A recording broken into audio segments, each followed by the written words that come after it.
That's just sports, baby.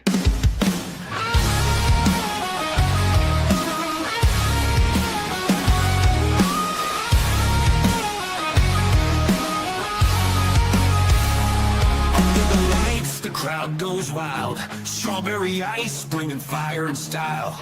Reds, Bengals, Bearcats, all in my zone. This is my stage, my mic, my throne. Boom, like a hammer, I'm breaking the game. Strawberry ice, you're gonna know my name. Sports Talk Thunder, hear the podcast roar. Cincy's line is kicking down the door. Step into the ring where the passion ignites. Talking sports all day and all night. From the field to the court to the roaring stands. Strawberry ice with the world in my hands. Boom, like a hammer, I'm breaking the game. Strawberry ice, you're gonna know my name. Sports Talk Thunder, hear the podcast roar. Cincy's line is kicking down the door.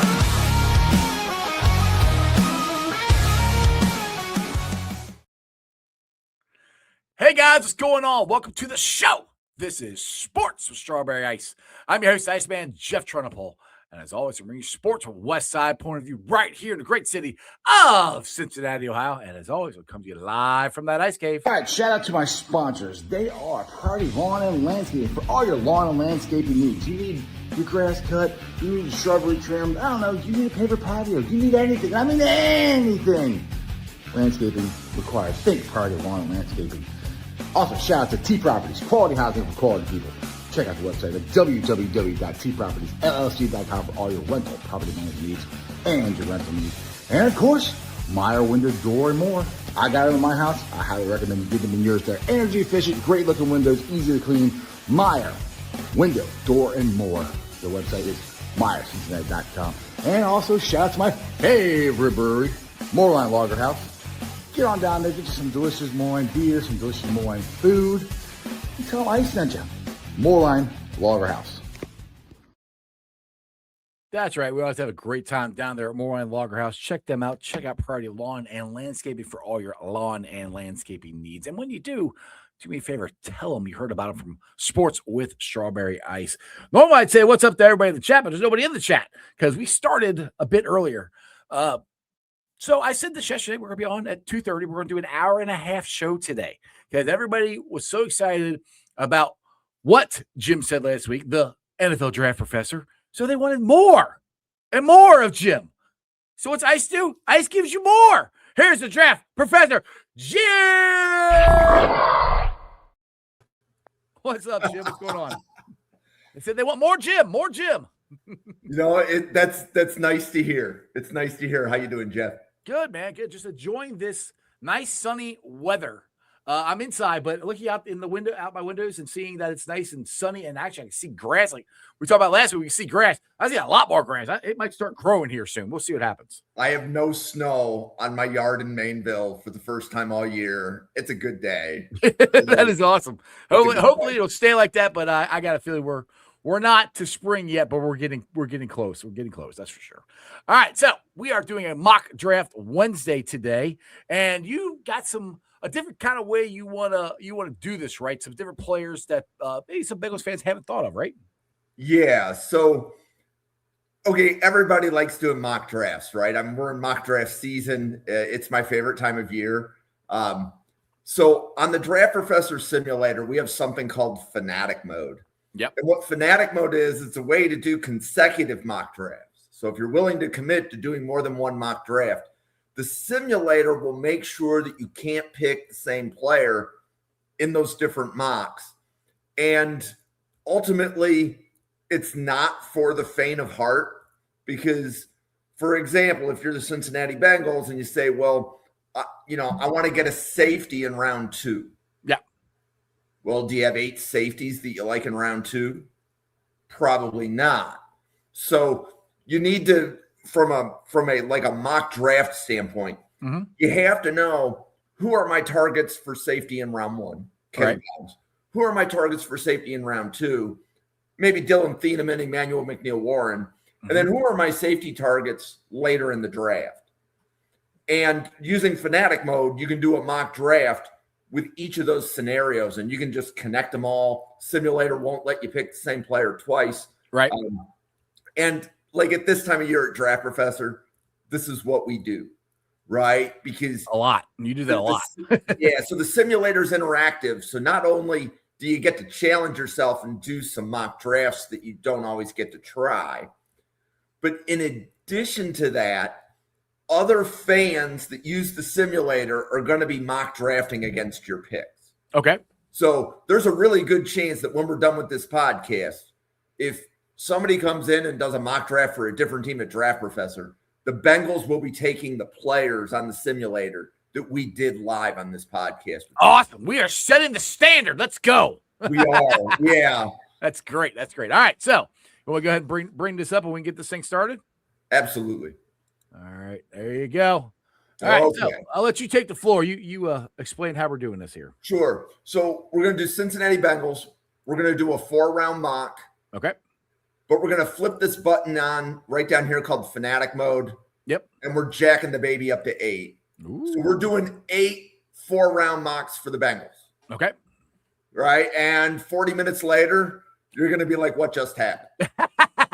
My brain will be fried probably. But we're going to end up talking about 32 players that Cincinnati Bengals fans should be thinking about for the draft. Okay. So these are all guys that the Bengals should consider drafting or probably are considering drafting at some point in this draft. Yes. So I like Fanatic Mode because from a podcast standpoint, this is going to give us a lot of players to talk about. Okay. So in the first mock, it went Mendoza, Reese, Maui, Noah, Bain, Tate, Lemon, Downs, Tyson, Bailey. Oh, God. Downs and Bain are both gone? Yep. That's not good. That is, all right, I don't like this draft already.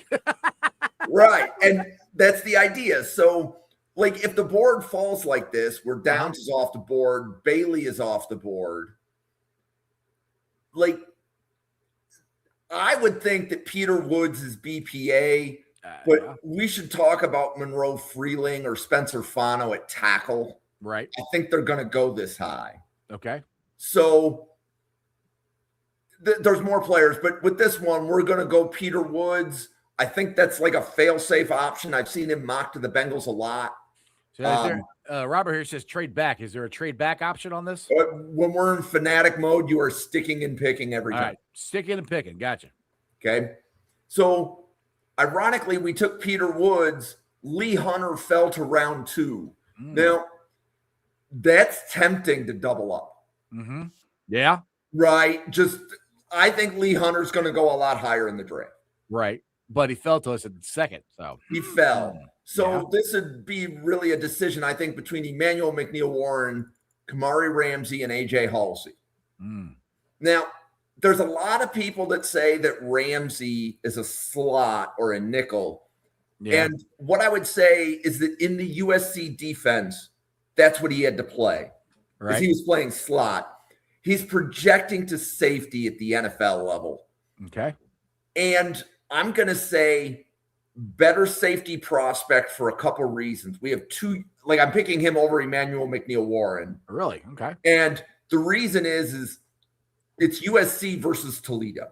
Right. Yeah. Big schools matter. So I would expect that Kamari Ramsey comes off the board in the draft before Emmanuel McNeil-Warren, even though I think Dale and Ryan Sparks both like McNeil-Warren better. I'm going Kamari Ramsey here. Yeah, a lot of people here have said, like Michael Bant said, if Downs is gone, he likes the safety out of Toledo, which is one that we're not picking. We're picking the USC one right now. For this. Okay, so now we get to round 3.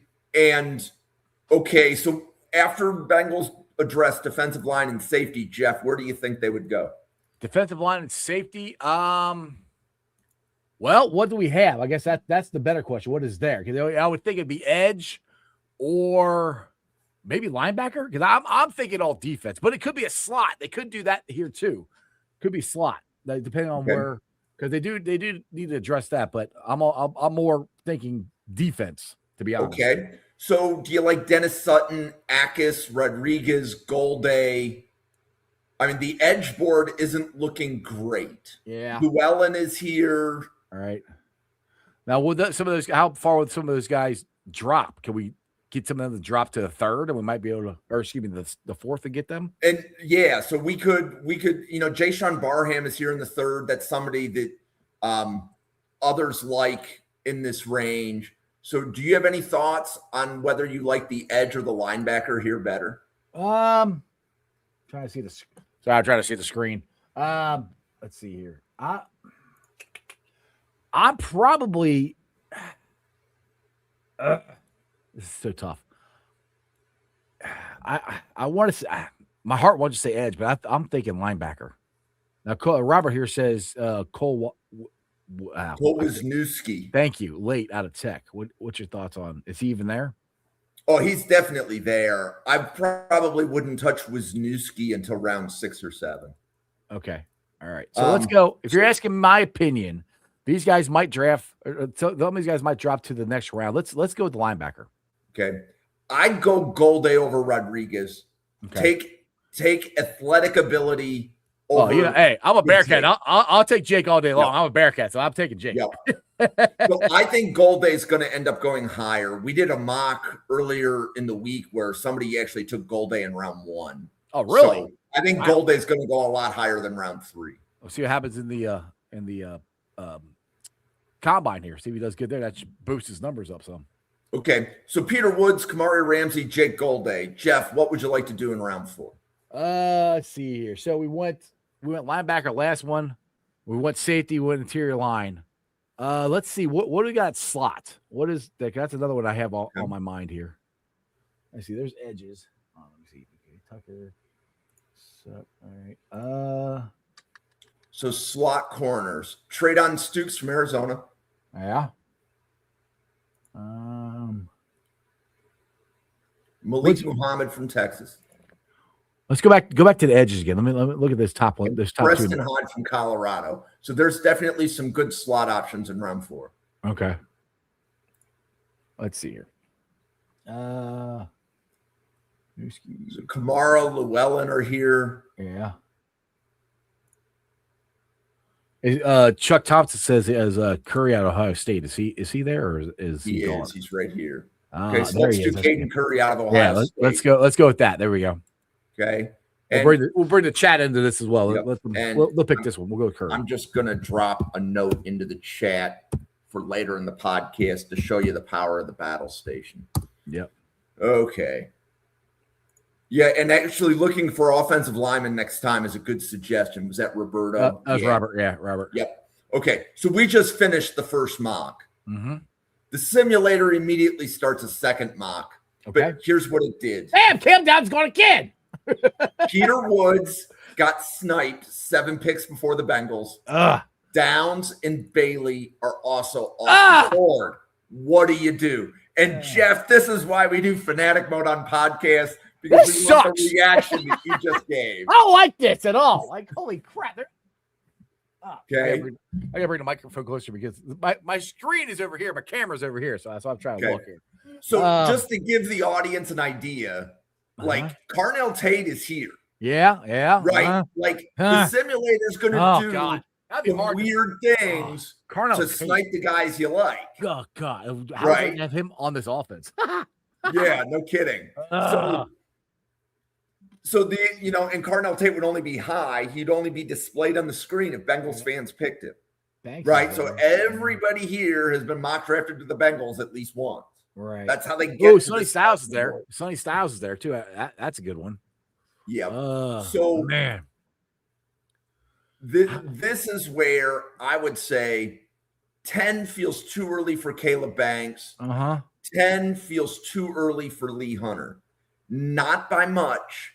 And even 10 might feel too early for Caden McDonald right now. What about Sonny Styles? What do you think? Because I'm thinking I'm kind of an Ohio State fan, but the wide receiver Ohio State and the linebacker. Is that too high for Sonny Styles?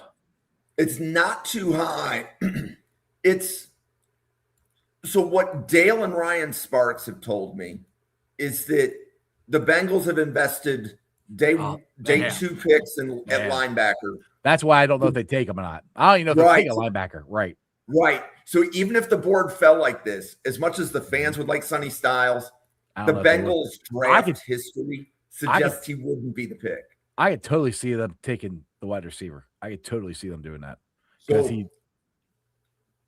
okay. Let's go with that. I'm going to go Monroe Freeling here. Mm-hmm. Okay. Right. All right. Fix your tackle. Freeling will be able to play right tackle or left tackle. He's going to check all of the measurement boxes. We're not going to have any Will Campbell discussions here. Yeah. Right. So I'm going to go with Monroe Freeling. And then we have to learn to address who are the round 2 defensive tackles, who are the round 3 safeties. So, for example, if you did go offensive line round 1, right, is it McNeil, Warren, or Hunter? And I think this would be Hunter. I would go, yeah. If we're going, I would go Hunter. Yeah. Okay, so now we're in fanatic mode. We get to talk about round 3 safeties, which isn't always the popular podcast conversation. No. And hopefully they really draft the safety before then. Yeah. Also observed that Day was sniped 8 picks before we were on the clock. Great. So the simulator will learn who you like, and it won't let you take them. Steal it from us. Okay. So if you look at the safety board and you look at the linebacker board, right? So Jacob Rodriguez is here. This is round 3. Oh, wow. But this is a really good safety board. Like, I want to emphasize that there are multiple people that will tell you that each of those safeties should be drafted in round 2 or higher. So, like, I know somebody that has a first-round grade in Jalen Husky. Now, he's the only one. The rest of us are somewhere between round 3 and 4. But you'll like Jalen Husky out of Maryland. He is a corner that converted to safety. He has the range to play single high. So you can see him go from like opposite hash mark to sideline, from the center of the field to the sideline. He has really good range. Genesis Smith, you're not going to like Genesis Smith's tackling, but Genesis Smith more than makes up for it because he's a ball hawk. And then Michael Taff out of Texas, his range is probably going to be around 2 to 4. Right. So some people have him as high as round 2. I think safety is going to get discounted, so it's going to be, like around 3, 4. But Michael Taff out of Texas, a lot of dog in him. Zakee Wheatley might be the most athletic safety in this group. And then Bud Clark just makes plays. So you've got 5 safeties here in round 3. Jeff, is there one of these guys that you like more than the other? Well, seeing that I don't really know any of them other than Rodriguez. But I like what you said about the guy from Maryland, the side to side. So let's go with him. Okay. So we're going to go Jalen Husky in round 3. So this draft is Monroe Freeling, Lee Hunter, Jalen Husky. And what do you think that you'd look for in round 4 if you went Freeling, Hunter, Husky? What do we got? Is this best player available right here? Well, and this just goes with who people have picked for the Bengals. Okay. So don't use what's here. Think of the positions that you would want to address. So, let me see here. So we've did what positions have we done? Refresh my memory. What Freeling, Hunter, Huskies. We've done offensive tackle, defensive tackle, safety. Okay, let's probably looking at, I would say, corner here. Okay. That's where I think they might be looking at. So corner really or edge options. So Dalen Everett from Georgia is here. He's the one that immediately comes to top of mind. Right. Preston Hodge, Thaddeus Dixon, Devin Moore. So, like, for example, so Devin Moore is I'm not going to take him here in round 4, but just to give you an idea, the tape is going to tell you round 2. The injury history says don't draft him. So the compromise is day 3. Okay, give me the edges. What we got on the edge here too? That's another one. I might. So the edge board looks kind of picked over, maybe Mikael Kamara, maybe Max Llewellyn. All right, nothing too great. Let's go. All right, the cornerbacks. Go. We're going corner. We're going corner here. Okay. So, and this is round 4. So Right. Dalen Everett in round 4, you're getting a corner. He is going to check all of your boxes as far as measurements. okay. Okay. Mm-hmm. He may not be the most athletic corner, but he's not a bad athlete. We're just saying that's not his go-to is that he has the size and the length, and he's also going to be able to tackle. Oh, that we like that. We want people. Yeah. Now, can he play inside? Is he a slot corner? He is not slot. He's not. So if you Okay. wanted slot, you'd want to look Yeah. at Traydon Stukes. Because we're pretty. I mean, we can always add another outside, but we really need somebody who could possibly take some snaps, some meaningful snaps. So corner. let's talk about a couple of slots. We're going to do Preston Hodge here. So Okay. Preston Hodge has day 2 tape. Okay. The biggest All right. issue is, do you take a slot corner on day 2? Well, Right, not every team will. Right. The Bengals probably will because they'll take guys on day 1, cornerbacks, Yep. but excuse me, But- maybe not necessarily slot. Okay. So let's do Preston Hodge in All right. round 4. Sounds good. Okay, so that mock was Freeling, Hunter, Husky, Hodge. We had a few H's there. I just realized that. I was not, It was the not H trying to boys draft. eliminate. It was the H boys draft. Okay. So this draft is going to be one of the easier ones. But Peter Woods and Monroe Freeling were sniped before pick 10. Uh-huh. Caleb Downs is here. We're taking downs. Right. We're taking Downs. We're taking And, downs. and if you think about it, you're comparing, would you take Caleb Downs relative to Delane, Sonny Styles, Spencer Fano, Keldrick Falk, Jeremiah Love? Like those are Yeah. probably the top players on the board. Well, especially for right now when I have no idea what they're going to do in free agency. Yes, I'm taking Caleb Downs. Yep. So That could change if they sign somebody, but we'll see. So we go Caleb Downs in round 1. All right. And then if we look at the round 2 board, Kamari Ramsey and Lee Hunter have been sniped, Of course they have. right? Because we're in fanatic mode. That's what it does. Right. Okay. So before the Bengals were on the clock, the players that we took in round 2 previously get sniped. All right. So we look at edge. Let's look at edge. That'll be the next thing. We get a cat. Okay. So there's some decent edges here. Uh-huh. Now, I'm not a fan of taking Mesidor Why not? until round 3 because of his age. Okay. What's his, Um, what was he? 25? So he'll be 25 when he's a rookie. Okay. NFL teams don't draft 25-year-olds in rounds 1 and 2. I'm sorry, The, like the Bengals tape do. says- the tape Bengals says do. drafted, but We drafted one last year. Knight. We drafted D Knight last year, the second round, 25-year-old. So, which I'm not saying really? they should have. Yes. okay. We don't have. I'm with you. I agree with you. I want a younger guy. But okay, what's interior D line look like too? Let's check those two because those are the two needs. What do we got? So there? Miller, Orange, and then the field. All right, like- Orange. I remember you talking about Orange last time you were on the show. Correct. Give me some stuff about him. Is he So- run stopper, pass rusher? What do we got here? Yeah. So you're first of all, you're getting somebody on the all nickname team. His nickname is Big Citrus, Oh, I like it. right? Big Sid. Yeah. So you'll definitely have a lot of fun with the nickname. I would say he's going to play like a 0 or a 1. So he'll play over the ball. Okay. And then you're not going to get a lot of pass rush from him. Nah. Now, not everybody is round 2 on Big Citrus. Will he take up a double team? That's more of the Definitely. question. Okay. Because Definitely. that's he doesn't necessarily have, if he can't get to the quarterback, I at least want him to consistently take on double teams that be able to open up lanes for other guys.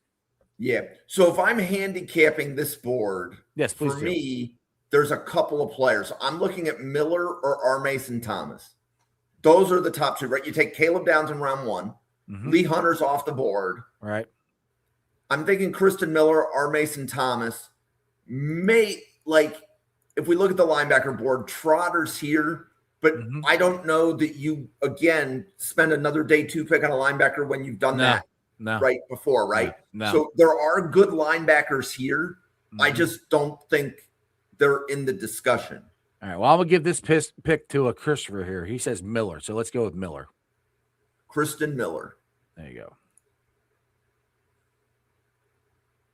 So that was Caleb Downs, Kristen Miller. So we're entering the round 3 pick.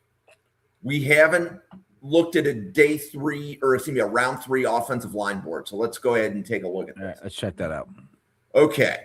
So because I'll tell you this real quick. Personally, I don't think this is a great offensive line draft. So I don't know if they draft one in this. If they do, it's not till later, and that's just for hopefully they get a swing tackle out of it. I don't think they're drafting this year to try to replace anybody on that starting line. Just my own opinion. But we can look at that. Okay. So day 2 players that are here include Bo Stevens, Josh Thompson, Keelan Rutledge. And I'm looking to see some people are day 2 on JC Davis. He has tackle guard flexibility. He's listed in the simulator as a guard. He played tackle for Illinois. Well, that'll be a thing too, is if we're going here, I'm looking for a swing tackle who possibly could be a starter for us in the future, but we definitely need a swing now. So what in your opinion of those guys there, which would be the guy? Jeremiah Wright from Auburn would be another name I would invoke for a round 3 guard. Okay. So I'm saying that there's a lot. This is a really good interior offensive line class. For as much as the media is hating on the tackle class, and rightfully so, there are interior linemen that you're going to be able to get in rounds 3, 4, and 5 that may be starting for you by the end of 2026. Okay. We got some people want to check out corner. What's the corner class look like? So this is a round 3 corner board. So Will Lee is here. Some people like Will Lee as high as round 2. He's grabby, but I believe his nickname is the Blanket. Ooh, I like that. All right, so we got 42 people watching this right now. Just explain to everybody again who's joining us late what we're at. We're not doing this is not a normal mock draft simulation of what we're doing here. So explain that again for people just joining us. So we're in the middle of the 3rd mock draft we're doing in a mode called Fanatic Mode at the Draft Professor. So Fanatic Mode is consecutive mock drafts, and the simulator will snipe the players that you took. So we took Golday and Husky in the first 2. So when we get to the 3rd, the simulator won't let us take them. So it's going to challenge our brains to say, how would we string together players that fit the needs of the Bengals at different rounds of the draft? So, like, Jeff, I love the way that you and I are talking through this right now. So I'm trying to wrap my head around who's there, what position we need, and I'm trying to go BPA plus positionally of what the Bengals actually need. Again, this is right now with no free agency being done. So we're doing this if the draft was, today, Wednesday, February 18th. So, which is not. So another thing to consider, like, do you think the Bengals would go Oscar Delp if he's there in round 3? I mean, that's pretty good value for getting a tight end, and the Bengals haven't had a legit tight end in the room for a while. And I don't know. See, I don't. And they like all. So, and I think they might like him. Well, I like him too if he's healthy. So, and they might re-sign Noah Fant. So I'm not sure if they go tight end. Now, Radical here says, and this is when I do think they might try to look for a slot wide receiver here. Yeah. What do we got there? Yeah, just so you know, Omar Cooper Jr. on this simulator is more likely to go round 1 than round 3. There we go. So every single player that you're seeing mock drafted here is because I have done this exercise with podcasters for all 32 teams. It's done it a lot over and over and over again. So these boards are set up because this is where players were evaluated and people wanted to pick them in a mock draft. So, there are people that use the simulator that'll take Omar Cooper Jr. round 1 to Denver. All right. So let me get back to this. Get my brain working again here. All right. So we looked at We looked at edge, we looked at interior line, right, and we looked at corner. Those are 3 spots I looked at, I think. Okay. So right. I think chat, help me out here. What do you guys think we should do here, chat? Put some names in there too. Yeah. So if to the chat, my advice to you, if Gabe Akis is there in round 3, notice how he's number 1. He's number 1 on the board. There's a reason he's number 1 on the board. Mm-hmm. So a couple facts about Akis. Akis has the same Taekwondo coach as Lawrence Taylor. Oh, so draft him. Yeah. The hand technique when you learn Taekwondo, really similar to what an edge rusher needs. Yes. You're getting a player with a hot motor. The run defense is going to be suspect, but you're getting an NFL frame. I'm surprised he's here in the middle of round 3. Well, that's sold me then. Let's take him. Let's take we're going to do Gabe Akis round 3. And there might be people to tell you that round 2 to the Bengals is a little bit rich for Akis. Right. But I would expect to see Gabe Akis taken in the top 64. Okay. So if he's there round 3, that should be pretty good value. So this is Caleb Downs, Kristen Miller, Gabe Akis. We've gone safety, defensive line, edge. Okay. So this is round 4 we're in, right? We're in round 4? Yes, now we're at round 4. All right.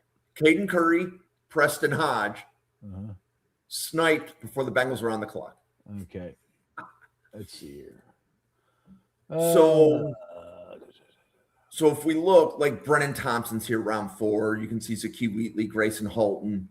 Like Lewis Bond would be an interesting name, but we were considering Bo Stevens in round 3. And he's here round 4. You can't go wrong with an Iowa offensive line. That'd be taking 2 offensive linemen. Now, is he tackle, guard? What is he? But we didn't take an offensive lineman in this one. Oh, we haven't yet? I thought we were. Right, so this is Downs, Miller, Akis. This is safety, defensive line. Okay. Then I'm with you. Let's go with the offensive lineman. Let's so Bo Stevens, to me, his range is going to be rounds 3 through 5. Right. If he's there round 5, he should be BPA. He could play in any scheme. Sign him up. I think he goes round 4, but don't be surprised if he goes earlier for a team that really needs a guard and likes the fit. So I'll give a shout out there to Bo Stevens, the interior offensive lineman from Iowa. Okay, so the simulator is finishing the 3rd mock and it's starting the 4th. And you're going to notice a trend. Okay, if Peter Woods, Monroe Freeling, and Caleb Downs are off the board before the Bengals pick, what do? They're screwed. This is going to get hard, right? We're going to be in a situation where we have to talk about what do we do at 10 if the guys that we like are off the board. And we can't trade back in this mock. There's no trade. There's no trade. So you got to pick somebody. Yes, we have to pick. So to me, this is where you're probably looking at Fano, who plays right tackle, Lomu, who plays left tackle, or you're looking at Mansour Delane, who would be an immediate... Can't trade down KP. We can't. Yep. You got to pick it. Yep. So, like, to me, this is like Mansour Delane, Fano, or Lomu. Now, if you have to pick left tackle, right tackle, is there a bias as to which roster spot is better? Question will be, can these guys be our left tackle in the future? Not right now, because we're going to have to replace Orlando Brown eventually. Can these guys be a starting left tackle? I guess would be my question to you. Yeah, so I would go Caleb Lomu there. Okay, be a left tackle. That's if we're going. I would go left tackle. If we're going offensive line here, I'm going left tackle. I'm going somebody who I think can project to be the future starter eventually when Orlando's gone. So Caleb Lomu and Spencer Fano are tackles that are opposite each other at Utah. So they're both from the same team. Okay. They're different types of tackles. Fano is going to come in with a higher floor. Most people are saying that Fano is more NFL ready. Right. But Lomu has the higher ceiling. I was surprised that Lomu declared for the draft. He did have another year of eligibility. So you're getting a young tackle. So I like Lomu. And then we get to the round 2 pick with Kamari Ramsey, Lee Hunter, and Kristen Miller off the board before the Bengals pick at 41. I hate this draft. Okay. And Jeff, Frustrating. That exact reaction is the definition of fanatic mode. People are going to watch this going, you don't know what the hell you're doing. Like, it's hard to pick people here. I'm like, I don't know. Like, guys, we're 4 months deep. Wait till we get to the 8th one. Yeah. I mean, we're getting the guys like, who the hell is that? I don't even know. So where's this? In this situation, if we look at the safety board, Emmanuel McNeil-Warren and AJ Halsey versus like Dominique Orange, I'm definitely taking the safeties over Orange. Over the edge, R. Mason Thomas can enter the discussion. So do you want an explosive edge or do you want safety? I get the feeling from Bengals fans. Oh, go ahead. Well, I say so. We're going fast here, so I'm getting confused. This is the second round of this mock draft, right? You are correct. Okay, so we have a safety that's available, and we have an edge, right? Correct. Okay, so those are 2 spots we're looking at for me. We need both. This is all not counting free agency or anything. So who's the safety that's available? Let's look at that. So it's Emmanuel McNeil-Warren. Okay, yes, I'm taking him. Versus R. Mason Thomas. So you want Emmanuel McNeil-Warren. I would have taken Thomas, but we will get a chance to take Thomas later. Okay. So perfect. I want to take him later, the next round. You see, that's what I mean. Like if he's there, we can make quick compromises. So this is Lomu Warren in rounds 1 and 2. Okay. So now we need to talk about interior defensive linemen in round 3. We haven't had this conversation yet. Nope. Right? So if we look, some people really like Xavier Harris. He has some off-field issues. Oh, I don't know where I hit so that. There's a chance he goes in round 3 if a team is willing to ignore off-field issues, which would involve a woman and a police officer.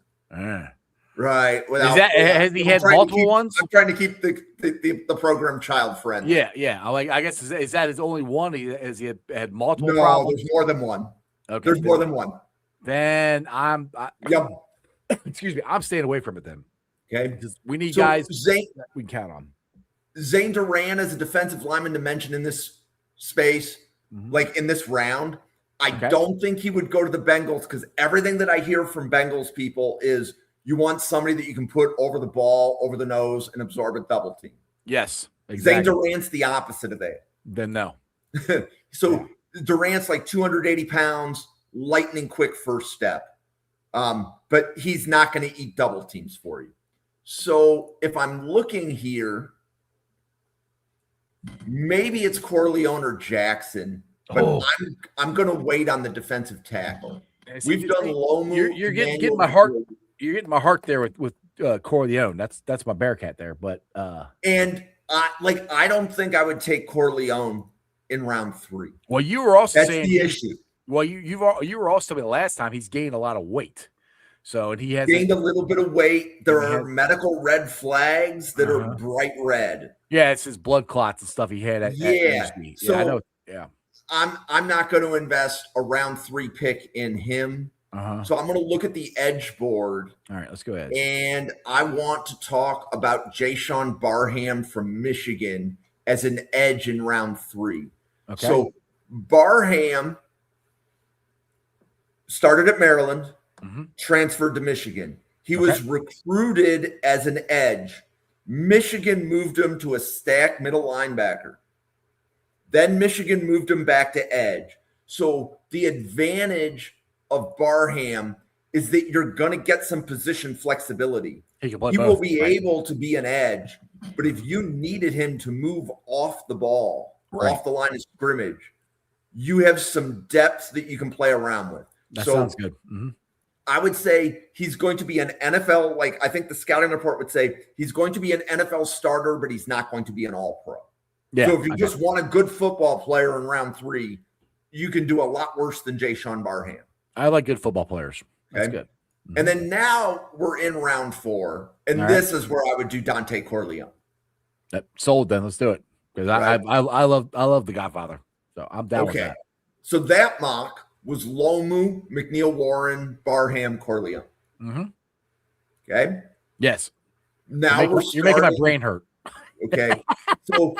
So we're in fanatic mode. So these mock drafts are all linked. Yep.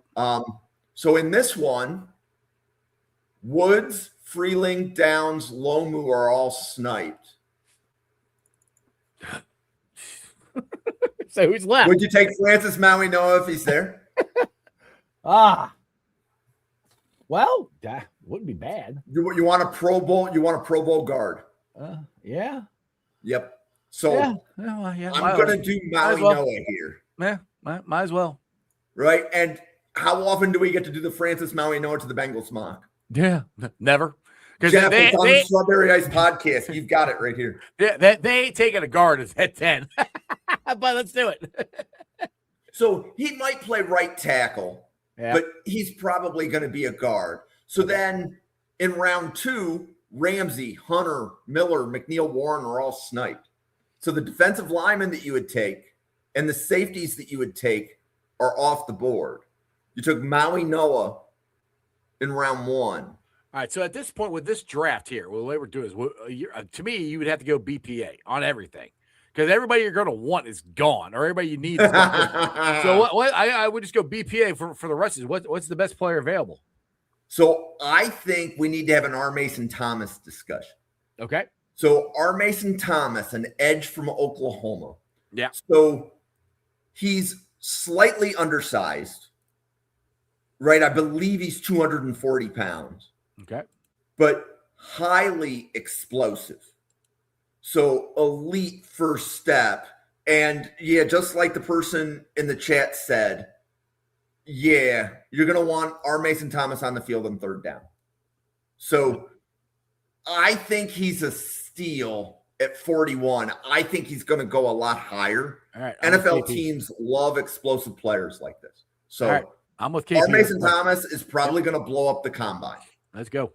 So this is Francis Maui Noah, round 1, R. Mason Thomas, round 2. Okay.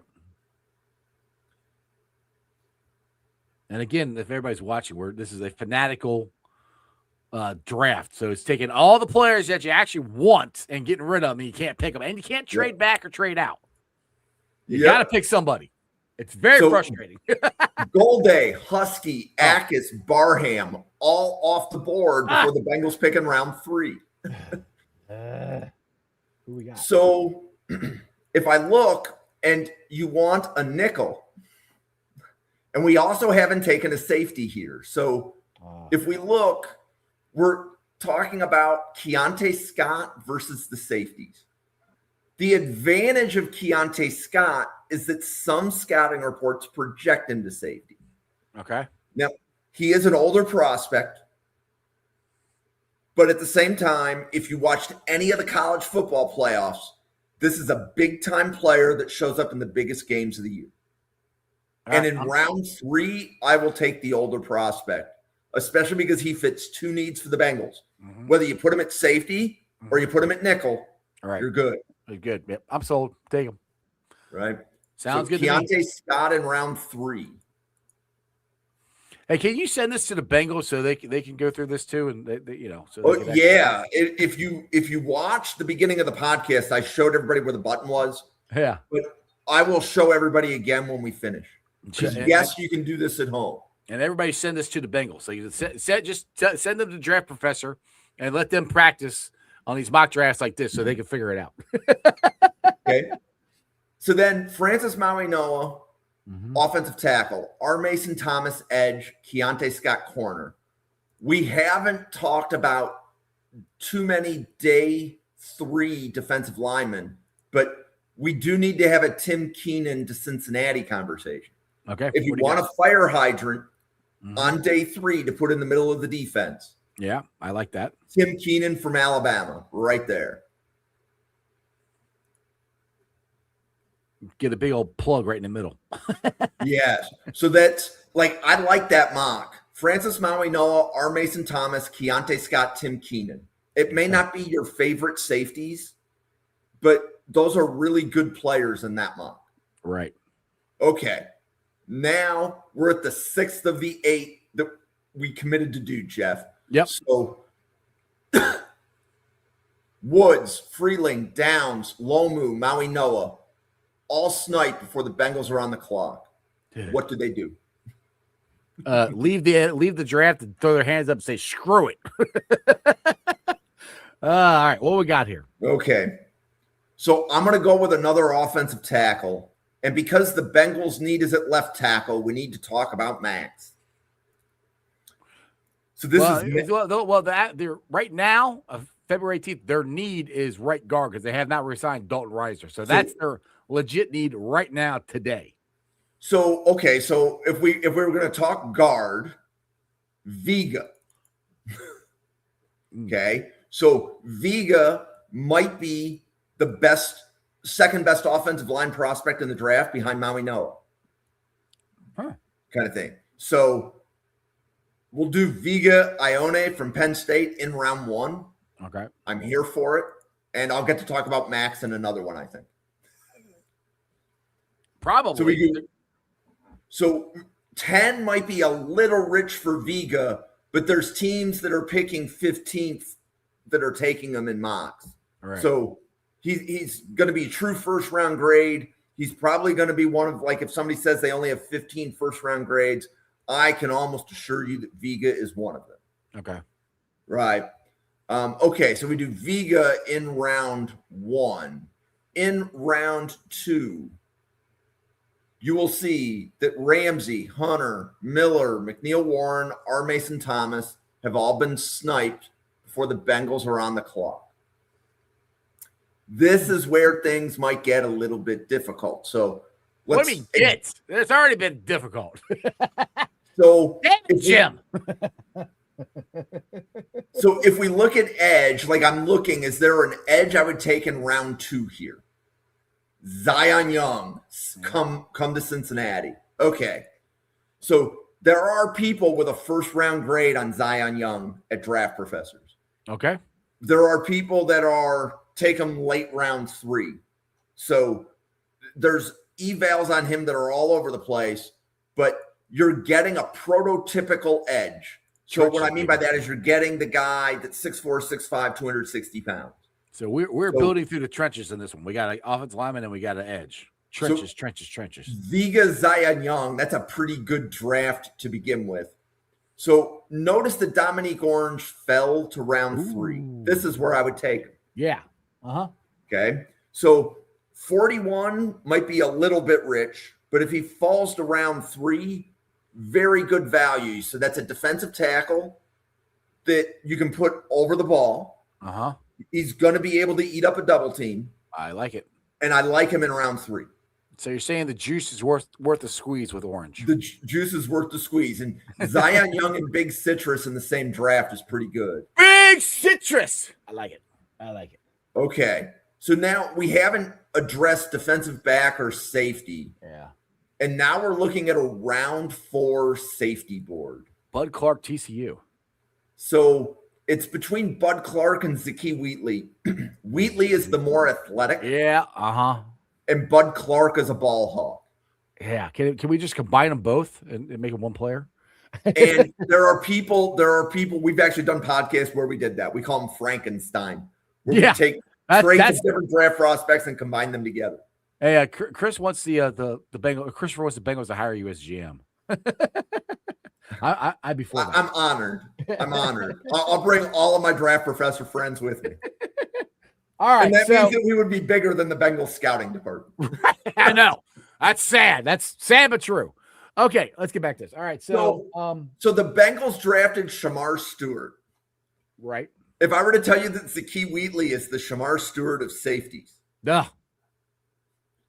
So I'm going to go with the traits over the production. Yeah, see for me, it's like I don't want guys in this draft like Shamar Stewart. I believe in Shamar Stewart. I think he can be good, but we can't wait on guys. We need guys who can play now throughout the whole freaking draft so we can get it.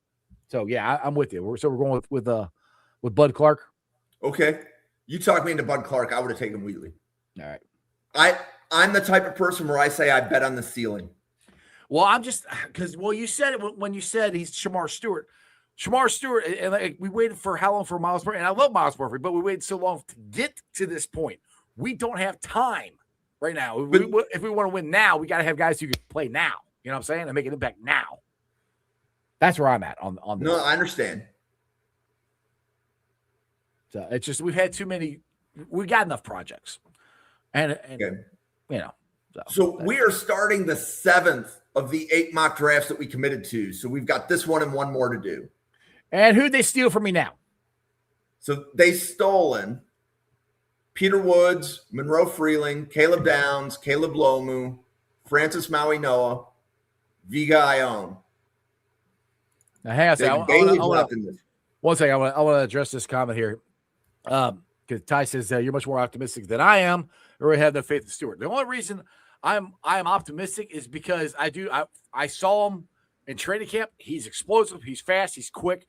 He's got all the physical traits that you want. Yep. Will it come to fruition? I hope so.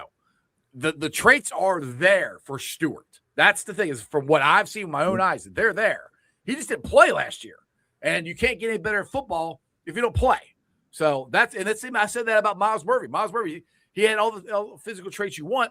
They just weren't playing him. And this year they played him. So that's where I'm like, Stewart, if they play him, which if they let Jason Wasai go, either way they go, they're going to play Stewart. And Stewart can play inside and outside. So am I saying Stewart's going to be a game wrecker? I have no idea. I just think they're going to get something out of him. What it is, I don't know. Anyway, go ahead. Back to the draft. Sorry. Okay. So this draft becomes David Bailey against the field. Oh, we're taking Bailey. Right. So we're taking Bailey. He drafted. Yeah. So you see, again, finally, somebody. Finally. Yep. Thank you, Jesus. so sometimes with fanatic mode, it challenges you, and sometimes it becomes easy. Yeah, hey, here you go. Like, oh, thank you. Okay. If he dropped out, like, I'd be running to the board. Like, here you go. We'll take him. Okay. So now in round 2, Kamari Ramsey, Lee Hunter, Kristen Miller, Emmanuel McNeil-Warren, R. Mason Thomas, Zion Young, all sniped before the Bengals pick. Mm-hmm. Now, somebody mentioned, there's good receivers here. Yeah. Surratt's here. Omar Cooper's here. I mean, this is a good board if you needed a wide receiver. Cooper, he's made big catches for Indiana. Yep. Both of them have. Not both of them. Sorry, I meant just Cooper. Sorry.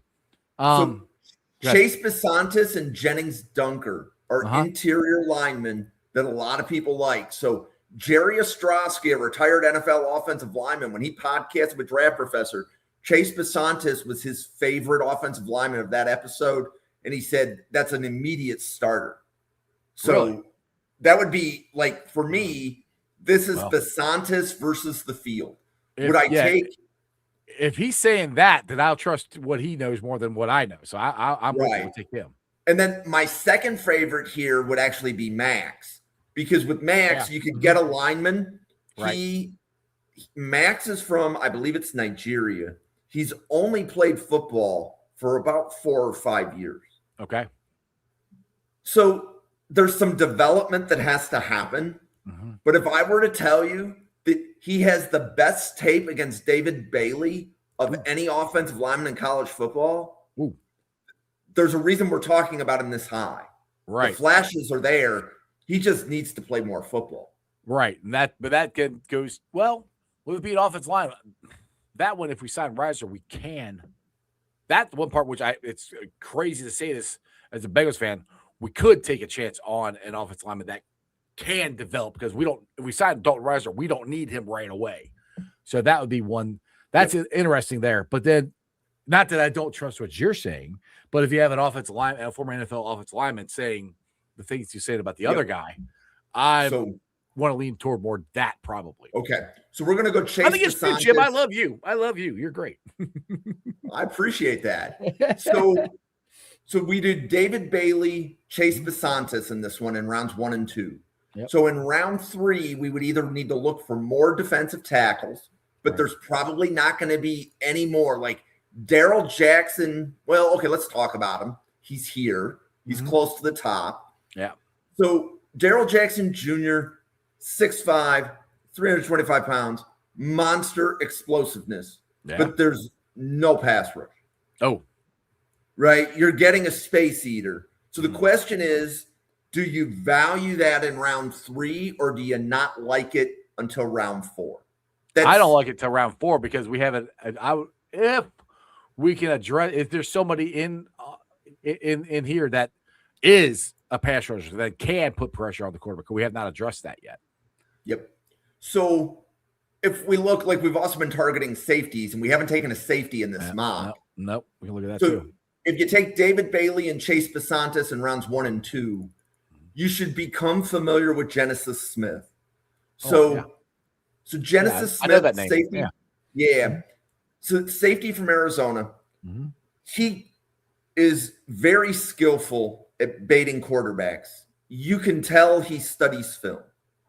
So I like that. there's an example of a rep where I don't remember who they were playing, but it was a backup quarterback, and he recognized the play to the point where he was 2 steps ahead of the quarterback on his reads. Oh, You could see him moving, then the quarterback looked, then you saw him move somewhere else, and then the quarterback looked there. He was ahead of the quarterback. He knew exactly what the play was. ooh, all right. Well, Kinda I was incorrect. We did address the edge in first round. So let's go safety here. Let's take the guy from Arizona. So that's David Bailey, Chase Basantis, Genesis Smith, rounds 1, 2, and 3. I like that mock a lot. Yeah, man. If they're guys I've heard of, Genesis Smith, I've heard of. So not that I do my deep dives into draft is doing shows, talking to you guys. That's how I get my information. And that's why we have fanatic mode, so we can talk about all this on a podcast. Exactly. Okay. We've done David Bailey, Chase Basantis, Genesis Smith, rounds 1 through 3. Mm-hmm. We haven't done interior defensive line. So might be too early for Capehart, maybe Brevard, maybe Benny. Yeah. So we are. This is not my favorite defensive tackle board, and it might be Albert Regis from Texas A&M. Now, would this be one where since we haven't taken one, we should take one, or is there another position we might want to look at here? Because I keep going back to slot wide receiver is one that the Bengals might be looking at too. Yeah. So for slot corner, Traylon Stoops of Arizona's here. Not corner, wide receiver. Right. And then for slot wide receiver, there's a couple. Okay. So Brennan Thompson from Mississippi State. The combine's about to happen. He's going to blow the combine up. He might run faster than Xavier Worthy. See, well, okay. Now, one thing about that, we had John Ross who set the record. Yep. And he didn't do crap here. So speed is awesome, but how's his route running ability? Can he beat guys? Can he set them up? That's the more of the question. Oh, yes. Okay. Like, this is a wide receiver that for nearly every draft professor has the highest day 3 grade they can give. All right. The biggest issue is that he's 5'9", 175 pounds soaking wet. And that might be generous. Mm-hmm. So, yeah. Well, but I mean, how many times have we seen little guys do good? I mean, look at Wes Welker and all of the New Patriot guys. They were all smaller. But so all right. So the edge, the edge isn't as good right now. Is that correct? Yeah, that's what we had before. Well, we took David Bailey in round 1. Right. No, I meant for right now on the board right now. What's available? And apparently I misclicked because I was just trying to go to a different page and I ended up taking a player. I'm even less familiar with Trent Walker. Sorry about that, everybody. Podcaster made a mistake. Daggone it, Jim. Okay. Here we go. Jeff, this is the 8th and final mock. But all right. We get to end with a bang.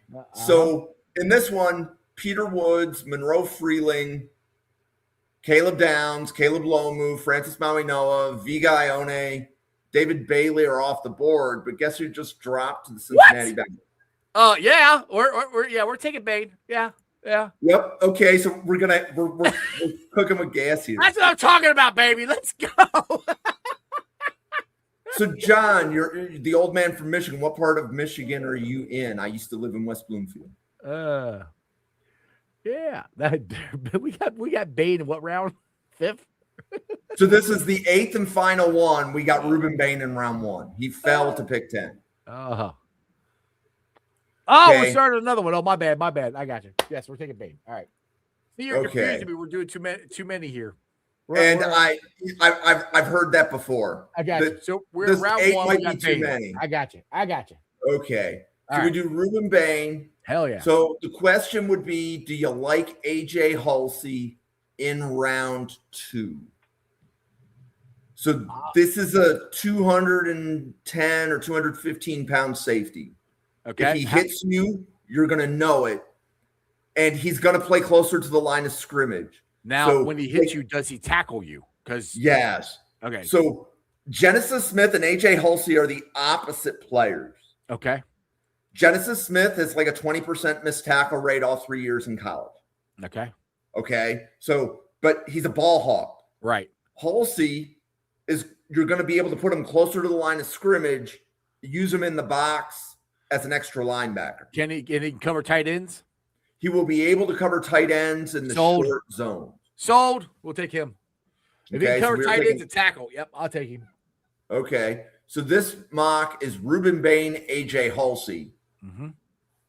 I always think you're going to say AJ Hawk. When you say AJ Halsey. I think somebody even told me, I think it's Hawulsi. It's not Halsey, it's Hawulsi. That's almost as bad as Trenopole.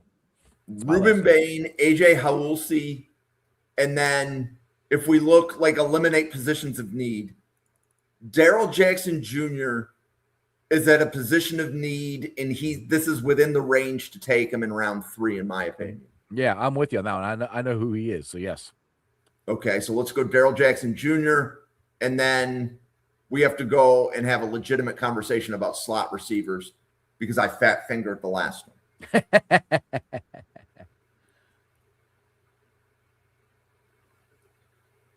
Okay. And for all the people watching the podcast, if you choose to do fanatic mode, which is what we're doing here, have fun with it. Let me know what you think. Wow. So that one, we actually got Rodriguez. Apparently, I thought I drafted. So we got Rodriguez round 3, and we're going to do Daryl Jackson Jr. round 4. Sounds good. But if you do this, let me know what you think. There's a lot of users of the simulator that say this is their favorite mode. It's fun. It's frustrating as hell, but it's fun. I will give you that. It's definitely fun. So Jeff, I mean, I appreciate you giving me the forum to kind of show this off. Yeah. But if you recognize what we just did, we just talked about 32 players and where the Bengals should take them. Right. And so we talked about 32 players in just over 60 minutes. So we did pretty good. Yeah. I say go to now you go to draftprofessor.com. Is that what it is? Correct. You can put that in the chat. Draftprofessor.com. Sure. Go there and you got to register. All you need to do, it's free. All you got to do is register. That's all I ask of you to do. And you can go and play around with this just like I did. All right. So Michael has a good question there. Yeah. I'll just you read my mind. I was going to this. Is there a safety who can come down and play linebacker? Okay. So Michael, if you remember a couple years ago, there was a safety named James Williams who is now a linebacker for the Titans. So, right. Okay. So there's a few players like that in this draft. Jalen Kilgore from South Carolina, right, might be one of them. Okay. Robert Spears Jennings from Oklahoma may be another. And what I'll also point out is you don't want to scout the helmet, but this would not be the first Oklahoma player to do this. Because Billy Bowman played safety or was listed as a safety in last year's draft. He was taken by Atlanta, and they're using him as like their third linebacker. Ooh. So there you go. pay attention to Oklahoma because Oklahoma actually had some safeties that went back to school. There's going to be more of them next year. Awesome. So awesome. Just pay attention to Oklahoma. For that specific question, pay attention to Oklahoma. But I would like to invert Michael's question. Okay, go ahead. What you got? So is there a linebacker that could play safety? Ooh, interesting. Okay. Yeah. Now you got to get your right. We have to look at, we shouldn't look at football players as being only one position. Right. So in one of the mocks, we took Jayshon Barham. Right. Is he an edge or is he a linebacker? Doesn't Yes. matter. You want him in your front seven and move him around. You won't line up in the same spot every play. That can confuse an offense. And that's kind of what the Bengals have with Shamar Stewart. That's why it is exciting what he can do because of his versatility. Guys with versatility are hard to find to come by. Yep. And then Christopher dropped the next name in. Yep. Kyle Lewis from Pittsburgh. What position is he? On the draft simulator, he's a linebacker, but you would probably use him in the slot. But another player like that would be Harold Perkins. Another player like that would be Suntarine Perkins. Right? So Harold Perkins is LSU. Suntarine Perkins is Ole Miss. Sonny Styles, I don't think you can drop him as a No, safety. but that's a great point because Sonny Styles was a safety that can move to linebacker, right? And that's what we're talking about here, right? Right. What you want to do is ultimately, like, if you're running an even front defense, or you're running a 4-3, it would be great if one of those linebackers was actually just a really good safety. So it's really a 4-2-5, but it's that extra linebacker, a fifth safety, or a third linebacker. They need to be able to do both. Right. And that's versatility is, like I said, it's hard to come by. So you can find guys that can do that, especially in late round. That's awesome. You're hitting it out of the ballpark there. Now, one thing I want to bring up that you were kind of talking about before the show, and I did a little reel on this, and you had some interesting points about this too, is I was talking about the Patrick Mahomes, and he restructures his contract again. And people always get on Joe about restructuring his contract. Well, if you look it up on Spot Track, whatever it's called, and you can see his contract, it's already in Joe's contract that the Bengals can renegotiate his contract whenever they want. Now, renegotiation doesn't mean Joe takes less money. They just allocate it different. It means they can give him signing bonus and stuff now, and that takes away from or gives more room in the salary cap to spend more money. Now, you had some thoughts on this about Mike Brown and everything, and how the Browns are different than other NFL franchises because of what? Yeah, so one of the things that makes the Bengals almost unique, so the Bengals and the Bears, just think about those two teams. So everybody listening, think about the Bengals and the Bears, and what do those owners have in common that would be different than Jerry Jones or Terry Pagula or any other owner? And that's the people that own the Bears. That's George Halas's family. If you don't know who George Halas is, he is the person that founded the National Football League. Yep. Paul Brown founded the Cleveland Browns, sold it. Then he founded the Cincinnati Bengals. Stole it, got it stolen from him, whatever. Yep. Everyone. Okay. But so the only way that the Brown family makes money is through football. Right. Now, I'm sure at this point they're billionaires. They have other business endeavors. But do you know the business that you're in? Right? So, like, even me having my own draft podcast and draft site, okay, I'm entering like a business and I have to learn the business while I'm in it, right? Right. But what these billionaire owners know how to do is run businesses. But if the only business that the Brown family knows is how to run a football team, which some people can argue they don't know how to run one. But the point to this is, like you said, Nick Lachey went on Fit and Wit's podcast and went off about Mike Brown sell the team, all that stuff, which I've heard for 30 freaking years. Mike Brown and the Brown family are never, and I'll say this again, never selling the Bengals because this is their family business. So they created this. Paul Brown created this for Mike and his kids. Mike wanted it for his kids. Katie wants it for her daughters. Elizabeth and Caroline probably want it for their kids. It's so I like to deal in reality, which some people think you don't deal in reality. You're always too optimistic about the Bengals. But the reality is the Browns are never selling the Bengals. But my point, bringing it back to the Joe Burrow contract, this is where I say I deal in reality. This is where the Bengals need to do something. They can physically do this. We're not getting them to sell a team. All they have to do is, hey, just tell Joe, hey, we're restructure your contract. Here's a big fat check for $30 million, $20, whatever it is. He'll be like, all right, cool. He's going to get the same amount of money. It doesn't matter when Joe gets it. He's going to get it. It's guaranteed. He's going to get all that money. Right. All that does is open up the money for the salary cap. This is where the Bengals, and I don't know if they will, and I don't know why they don't. This is where they need to change because they've changed a lot of stuff. But this is the structuring of contracts, the restructuring of contracts. And people keep going about Tom Brady made less money, yada, yada, yada. Tom Brady's a freaking millionaire. He still made a ton of money, no matter what he did. So they're going to make money. The point is, this is more on the Brown family as far as restructuring the contract than on Joe. I've had some people on that reel I did. People are like, well, Joe just needs to, come in and tell him I want to restructure. Joe's already done it.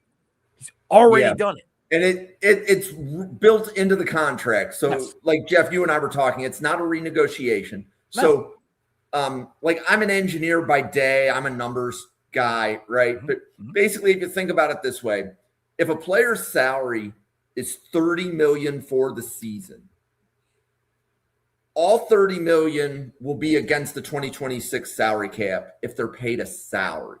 Mm-hmm.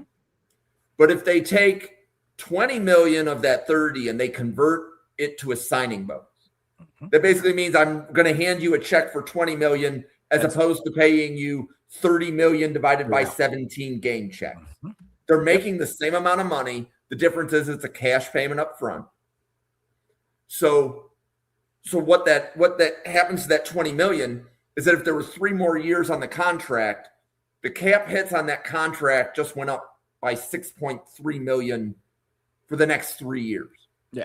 Right. So you're just moving where the bookkeepers are accounting for the money. And you're opening up salary cap space. And Lewis, you're right. That's exactly what we're talking about. Burrow said it when he signed his contract that he set it up for the Bengals that they could restructure at any time. Exactly. That's exactly what I'm saying. Right. That's where I'm just trying to educate people because, like I said, I did this reel and I said it in the video. And people are still like, well, Joe just needs to come off the money. Joe doesn't have to come off of anything. Joe has already set it up. It's up to the Bengals. It's sitting right there. They just have to go, here, Joe, here's a check. That's it. I'm sure there's more to it than that. That's the basic premise of it. That's all they have to do. And they can open up another $20 million or more in salary cap on top of what they already had, which I think they have the 6th most, I think, if I'm correct, in salary cap stability right now, or structure, or however you want to say it. So they have money, and this is where we talk about the Bengals. Mike Brown's not going to sell the team. This is where the problem is, and this is what the problem I have when people are like, well, he just needs to sell the team. Well, that's not going to happen. This is the reality. If you guys want to complain and put pressure on them about something they can actually do, and they should do, this is it. And the thing is, back in the 90s, we didn't know all this stuff. There wasn't stuff. The website, the internet was just starting. You couldn't see it. You can go look it up yourself. Satori's just showed it to me the other night on Spot Track. You can see it. It's there. So that's the part where Nick Lachey wants to go on these podcasts, and this is all about Nick Lachey, not necessarily about the Bengals. Oh, yeah, sell the team. It's not going to happen.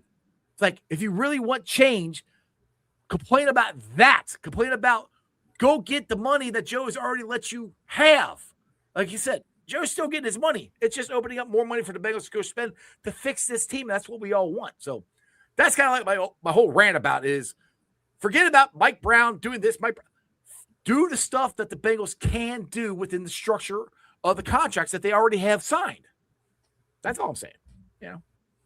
That makes sense there, Jim. And one other thing to recognize would be when a player gets guarantees, those have to be escrowed. So even let's say you're given a contract where it's like $100 million for 5 years. Right. with $20 million signing bonus. So the $20 million signing bonus is paid immediately to the player.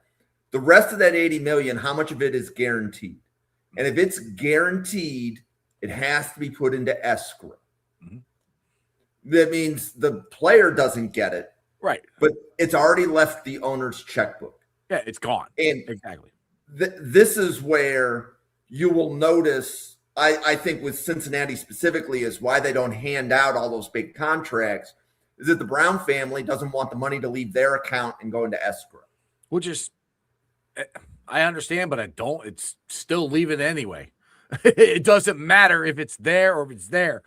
You're signing this contract, it's leaving. And the thing is, the salary cap's going to keep going up. It's not like the Brown family's going to run out of money. The salary cap's going up this year. It's going to go up next year. It's just going to keep going up.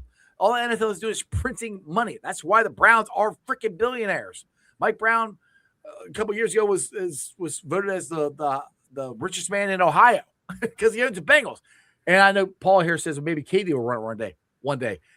In my opinion, Katie is running more of it than people think. Mike Brown is 90, 89, somewhere around there. I mean, he's older. I mean, I don't really think Mike Brown is doing a lot of the day-to-day stuff. And that's why I think things changed a couple years ago.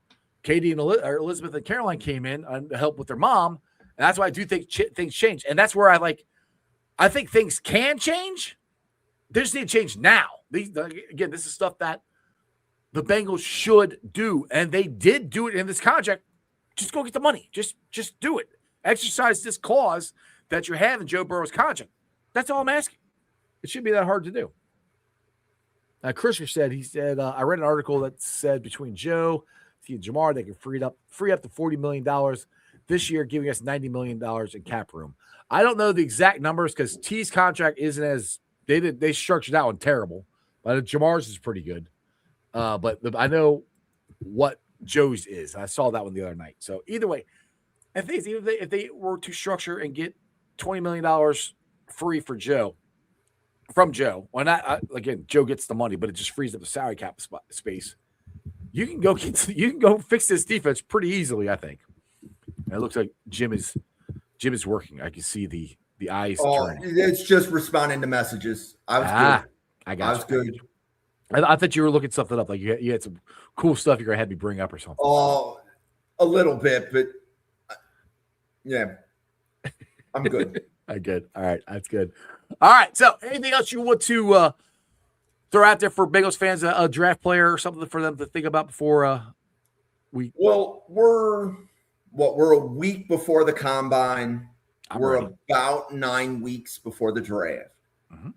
So some things to think about, right? So the combine, I think, is now made for TV. Oh, absolutely. Right? So fans love watching everybody, run, what's the 40 time and such. Yeah, I love going to it. But we have a big saying, as we're evaluating players, is you don't count something twice. So if the player ran a fast time at the 40, mm-hmm. but we also saw that they were fast on tape, we've already accounted for that in the grading. Right. So when somebody says a player moves up the board, I don't buy that. That's what the media says to make you feel good, but that's not reality. If you figure out which draft people you like to listen to, their boards are pretty well set. Yeah. Yeah. Right? Up and down a ton.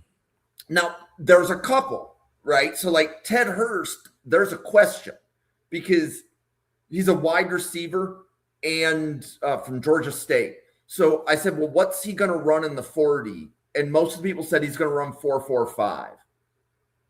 And some people said, well, they clocked him at the Senior Bowl going faster than that. So if how much as the guy who evaluates talent, how much does that change? Because to me, it also can depend on the turf, the situation, yes, all kinds of. So just he ran faster there, cool, and he ran slower. So which to me, it's always somewhere in between that is what his actual time is. So ultimately, let's say Hurst runs a 4.4. That's what we're expecting him to run. It's probably going to keep him into the round 2 or 3 conversation. Okay. But I don't think Hurst gets out of round 2 Mm-hmm. right now. But if he runs a 4.3, he's going to go top 35. Right? Like, Right. how often can a team at the back of round 1 draft a receiver that's going to run a 4.3 for you? Not too many. Yeah. And like Hurst has a lot of other things going for his game, that his game wasn't predicated on his 40 time, but maybe it's difficult to tell when you're playing a lower level of competition how much faster you were because you're just a better player, or how much faster you were because you're really that fast. Guy Christopher said he's fast 4.5, but then again, he played at Georgia State. How much is that? How much do you take that into consideration? I know you, when we're doing the multiple drafts here, you did say that a couple of times. Yeah. So, and so this is where the combine's going to help Ted Hurst. Mm-hmm. And Ted Hurst may move up boards because nobody was expecting him to run the 4.3. And was it Matthew Golden last year? Matthew Golden was drafted last year, right? That was last year's draft. Right. It's already starting to bleed for me. Right? My ears are bleeding from the drafts we did already. Yeah. So I was in Indianapolis, mm-hmm. and Matthew Golden ran like a 4.4, or it may have been like a 4.39. So are you going to Indy this year? I may. But when Matthew Golden ran it, everybody around me just said he made himself millions. That 40-yard dash was worth a couple of million because they said Golden's tape, we knew he was going round 2. Mm-hmm. But as soon as you see what the track time was, you realize he's more athletic than what Texas asked him to do.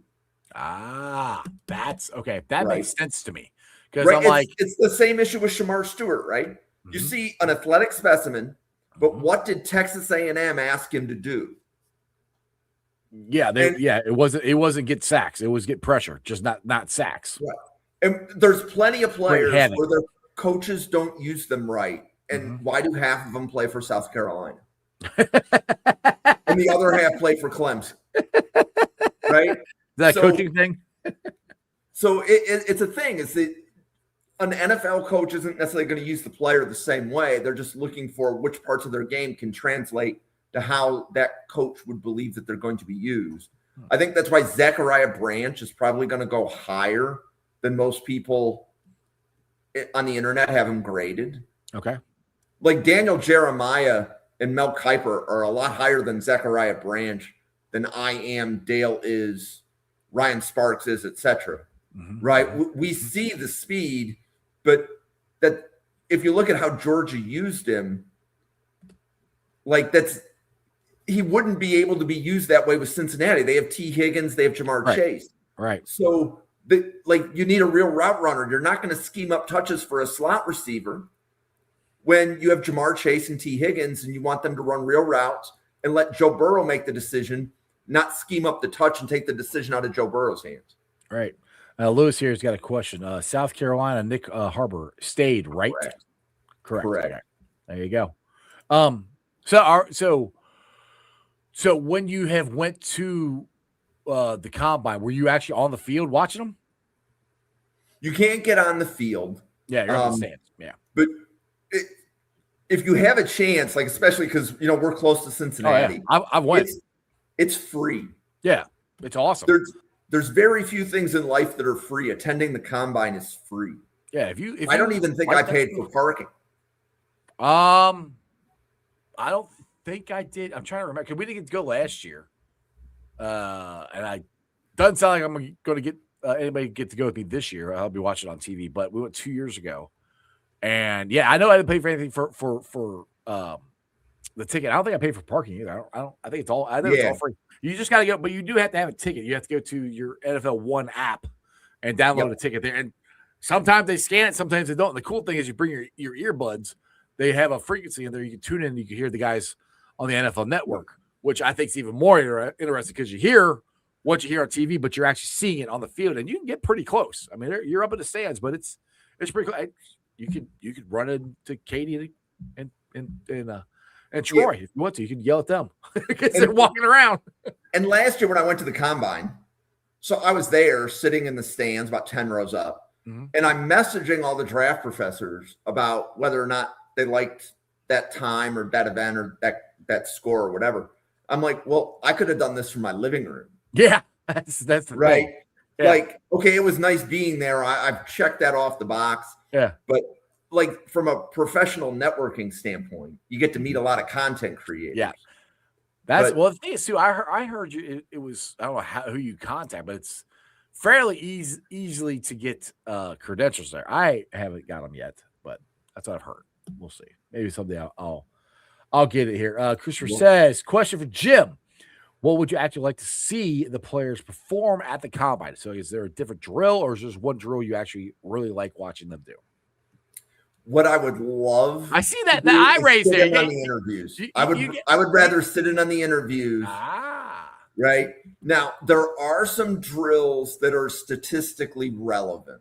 So, like the offensive line, there's a drill that if your time is something or under, that translates to NFL success at a pretty high rate, right? With just like movement and change of directions. And I don't remember if that was the shuttle or the 3-cone or something like that, right? So there's some drills that are really telling just by the time. Because like, I don't think the 40-yard dash is really that telling. Because like you mentioned, was it John Ross? Yeah. Right. Track star couldn't see the field. Yeah. So I don't know that I ever get into really any of the drills. It's more of reminding myself who's in the draft. And then there's also like an immediate reaction. So one of the draft professors, his name is EJ. He podcasts every Thursday. So one of the things EJ does is he's going to take all of, for example, like the 40 times and the athletic testing metrics. And he's going to be like, which player does that not match the film? All right. Last year it was Marcus Siegel. Okay. So, and we were thinking, this is a UDFA. Like when we covered him in October, November, UDFA. But he ended up getting drafted. I forgot which team drafted him. But he blew up the combine. Now, he didn't score the highest at safety, but he scored to the point where EJ says, I missed something on my eval. Okay. Because I didn't see the speed that he ran. And EJ had docked him for athletic ability. So it made EJ go back and watch the tape. I think that's what the combine should be represented as, is did it confirm, or do you go back and watch and see something you didn't see the first time? Yeah. Now for me, as far as the ones I really like watching, everyone likes the 40. I like watching the 40. I like watching the quarterbacks throw, but the one I really like is watching the defensive linemen, the edges. I can't remember what the drill is, but where they go around the circle and just watching them get their bend and go around that circle. And just because to me, it's just, that's pure athleticism to be able to be that big, go that fast, and put that much torque on your ankle and everything. And not me, I dislocate my ankle. Well, I can't run that fast anyway, but just be able to do it and not hurt yourself. Because that's what they have to do on every play. If you're an edge, you got to go around these guys, and you got to put that pressure on that ankle and that knee and beat these guys. And you got to be quick. That is the most fun thing to watch. And just watch it because you can really see it more than you can watching the game because there's no pads on them. It's just them. I really geek out on that drill alone. I cannot remember the name of the drill, but just watching those big guys and watching how fast they are and quick they are is just amazing to me. I mean, it's pure athleticism. I think ultimately we learn more from the Senior Bowl than we do the combine. Yeah. To me, you learn more from watching them play. I mean, you can learn, and that's where I think it's changed a little bit. Like you said, the combine is a TV event. It is more that now than it was before. And I think NFL teams are taking more bits and pieces. Like we take some of this from his film, from his game thing, from the Senior Bowl, from the Shriner Bowl, all these different ones, and then you got the NFL Combine, and then they have their own combine. Some of them don't do the combine, so they had their own, combine at their school or whatever. So it's more of just taking all the information you got and putting it together instead of just one thing that it used to be. But Yep. it's fun. I mean, draft season is fun. And then also to build on that, the value of the combine is the NFL can essentially pay 300 players to come into one location so that like the NFL teams can get their height, weight, arm length, and those measurements. I think we learn more from the height, weight measurements than we do from any of the drills. The drills are made for TV. Right. Yes. But it's the actual measurements because we really want to know, is that player really just 5'8"? Right. Because really they just 170 pounds. Right, because college teams fib.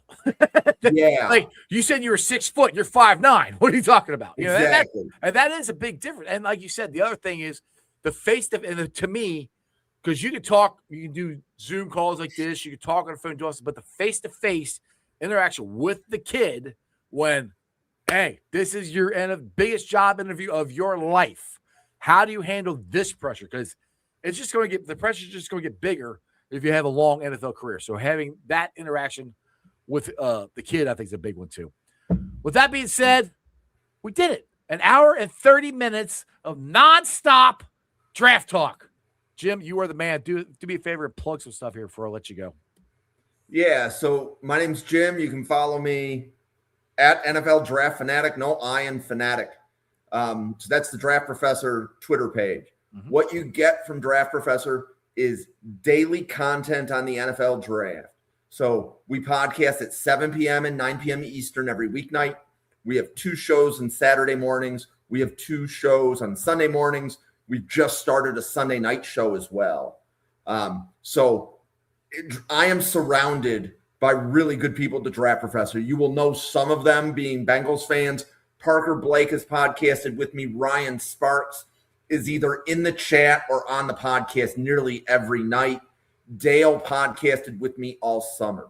So as soon as this draft ends, we literally shift gears. We delete all of our player lists and we start building a new one for the next year. And you do this all year long. It's not just now. It's all year long. Correct. So we are at this year round. So for example, I can tell you that first week, I can tell you that the Monday after the draft, we were covering the best tight ends in the SEC on Monday. Right. And we're just going to go through and we're going to start building our draft board one position, one conference at a time. We'll be breaking down like the top 44 quarterbacks in college football. So we're going to tell you right now who we think the best prospects are. Tell me about UC's quarterback coming in. Is he any good? That's what I want to know. Right. So we will be going through and we will be breaking down the players, right? And trying to make sure we are communicating to basically any college football fan, here's the best players in the country. And most of the guys will tell you the tape don't lie. Exactly. Right. So anyway, we're here every day talking about the draft. So tonight we have a 7 p.m. show on centers, and then our 9 p.m. show, we're actually making some combine prop bets. Ooh. So we're basically going to pull up the betting apps and start discussing what bets they're going to let people make and whether or not we're buying or selling the bet. So that should be a lot of fun. This is an annual podcast we do. People are betting on the draft now. Just get out of hand. Yeah. So awesome. We have a lot of fun. I am surrounded by 80 podcasters that help Draft Professor put out this content. And how long have you been doing this, Jim? How long? When did you start doing this? So I've had my site for 4 years, and I've been podcasting with this group of people for the better part of a year and a half. Awesome. And one of them is my guy Dale, and he does a great job. Jim, I appreciate it. We will definitely try to work out a time to get you back on again next week, the week of the NFL Combine. I cannot wait. But until then, appreciate you, brother. See ya.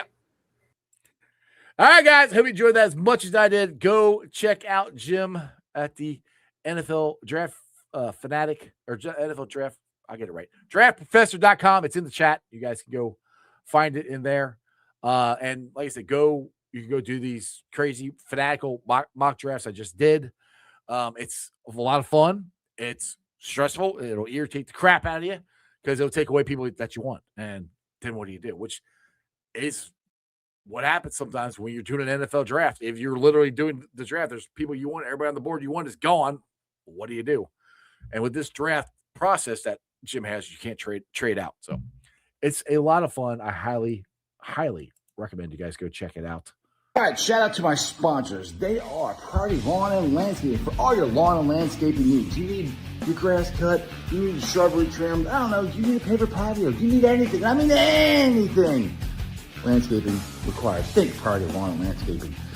Also, shout out to T Properties, quality housing for quality people. Check out the website at www.tpropertiesllc.com for all your rental property management needs and your rental needs. And of course, Meyer Window, Door, and more. I got it in my house. I highly recommend you get them in yours. They're energy efficient, great looking windows, easy to clean. Meyer Window, Door, and more. The website is MeyerCincinnati.com. And also shout out to my favorite brewery, Moorline Lager House. Get on down there, get you some delicious Moorline beer, some delicious Moorline food. And tell them I sent you. Moorline Lager House. Of course, as always, I hope you guys check out the sponsors to my show, Moorline Lager House, Priority Lawn and Landscaping. Those are two of my favorite, of course, Meyer Window, Door, and more. Give them a call, and when you do, tell them Ice sent you. But as always, guys, thanks for watching. I have a live stream on YouTube, Facebook, X, Twitch. You can follow me on all those, along with Threads and TikTok. Do me a favor, check out my Substack. I write some articles on there time to time. I wrote about the Bearcats win on Saturday, and does this save Wes Miller's job? To me, the only way Wes Miller's job gets saved is they make the NCAA tournament, and I highly, highly doubt they're going to make it. And I'm not rooting against them at all. I love my Bearcats, but I want to win. I want to get to the tournament again. But do me a favor. If you guys don't want to sit here and watch the entire hour and 36-minute show, you can listen to it. It'll be on the podcast later on tonight. It's on BeanPod, Apple iTunes, Spotify, Google, Stitcher, pretty much wherever you get your podcasts. Do me a favor. Let's do it. Rate it, like it, review it, leave a 5-star review and a comment so more Cincinnati fans can find my podcast. Other than that, I'll see you guys back here tomorrow. Let's see here. I got Billy DeVoe on Friday. Tomorrow, I have no. Billy DeVoe is on tomorrow. Yes, that is Billy DeVoe for the new Nasty Boys podcast. Fridays, Dale and the Godfather. So we'll be discussing any and all things Reds tomorrow. So bring your Reds content, your Reds questions, and we'll have a great time as we always do with Billy. And as always, remember one thing and one thing only, that is Who Dey for life. And everybody throw it up. That's your sports, baby. See ya!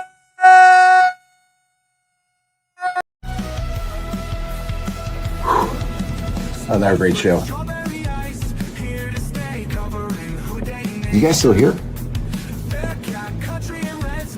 The show's over. You can come back tomorrow. I'm out of here. See ya.